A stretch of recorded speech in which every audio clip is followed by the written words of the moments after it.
என்ன பண்ணுங்க? வா நீ போ, வண்டி சைக்கிள் போ. சாக்ஸ் எங்க? ஏன் பேக்ல உள்ள பீஸா?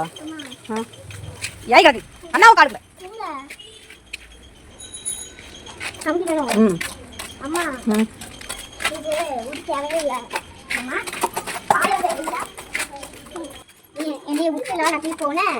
அதுதான் நீ விட்டு போவேன். நீ பெரிய ஆளாவியாச்சுடா. அப்ப என்ன கண்ண முடிச்சுட்டு போக மாட்டானா? ஒண்ணு அது வாங்கி தந்துருக்கலாம் எனக்கு. வா